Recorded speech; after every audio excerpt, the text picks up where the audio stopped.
Good evening, my dear student. This is Surya Anand, chemistry teacher. Welcome in my channel, Surya Anand Teaching.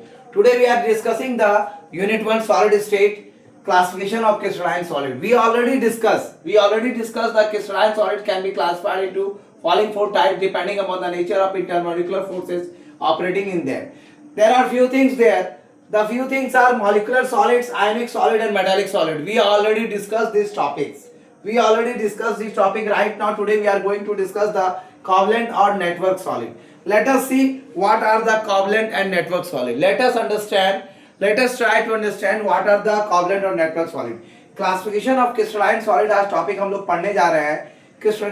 जो crystalline solids होता है उसको classified करते हैं उसके चार टाइप के आधार पर, और ये जो डिपेंड करता है इंटरमोलिकुलर फोर्सेस ऑफ नेचर के आधार पर कि वो ऑपरेट कैसे करता है. मॉलिकुलर सॉलिड, आयनिक सॉलिड, मेटालिक सॉलिड्स की चर्चा हम कर चुके हैं. मेटालिक सॉलिड, क्रिस्टल सॉलिड और इसकी हम चर्चा कर चुके हैं. इसके अलावा आज हम चर्चा करेंगे, लास्ट टॉपिक है इसका, कोवलेंट सॉलिड या network solid. So we are discussing right now the covalent solid or network solid. In covalent crystals, the constituent particles are atoms which are linked together by continuous system of covalent bonds throughout the crystal. In covalent crystal, the constituent particles, the covalent crystal made up of the constituent particles are atoms which are linked together. They are joined together by continuous system of covalent bond throughout the crystal. In other words, in simple word, we can say there is a continuous network of covalent bond. There is a continuous network of covalent bonds. There is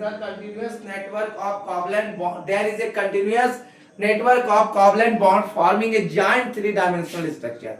Simply, we can say that there is a continuous network. Continue network they are forming by the covalent bonds. A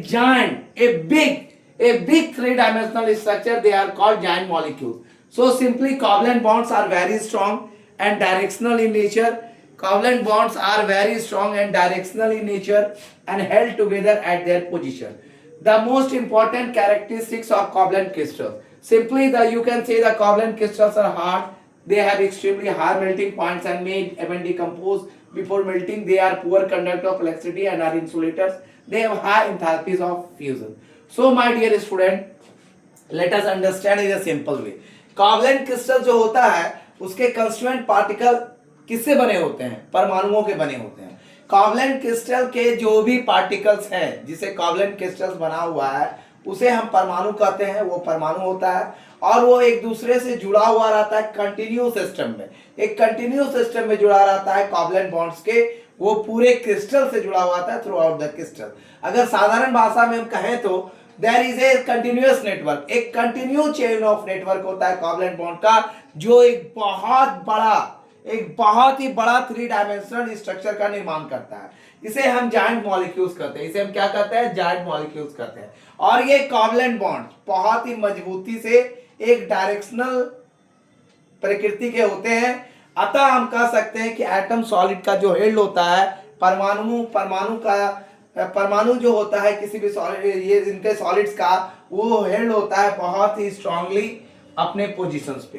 कुछ important इसके गुण होते हैं covalent crystal के. सबसे पहला गुण इसका पाया जाता है, ये कोवलेंट क्रिस्टल बहुत ही हार्ड होते हैं. ये एक एक्सट्रीमली हाई मेल्टिंग पॉइंट्स और इवन डिकम्पोज करते हैं मेल्टिंग में. ये पुअर कंडक्टर ऑफ इलेक्ट्रिसिटी होते हैं और इंसुलेटर्स होते हैं. और साथ में ये पुअर कंडक्टर इलेक्ट्रिसिटी के होते हैं, साथ में ये इंसुलेटर का काम करते हैं. इनकी जो एंथैल्पीज होती है फ्यूजन की बहुत ही हाई होती है. मेरे प्यारे बच्चों, आज की क्लास यहीं पे खत्म हो रही है. क्लासिफिकेशन ऑफ क्रिस्टलाइन सॉलिड्स के बारे में मैंने पूरी चर्चा कर दी है. इनका 4 वीडियो बना है. आप इसे कंटिन्यू वॉच कीजिए और इसके बारे में आप कमेंट कीजिए. इसका कुछ कॉमन एग्जाम्पल अगर हम बताना चाहें तो आप जान सकते हैं. कॉमन एग्जाम्पल है कोवलेंट क्रिस्टल्स का. सबसे पहला आपका डायमंड आता है, दूसरा कार्बोनियम आता है जिसे सिलिकॉन कार्बाइड कहते हैं, क्वार्ट्ज आता है SiO2 और बोरोन नाइट्रेट आता है. ये सारे इसके एग्जांपल्स हैं. So my dear student, this is all about the classification of crystalline solid. All the topics today I discuss you the covalent solids or network solid. We already discussed molecular solid, ionic solid and metallic solid. You go throughout my previous videos that uploaded in the channel Surya Anand Teaching. So my dear student, this is today class.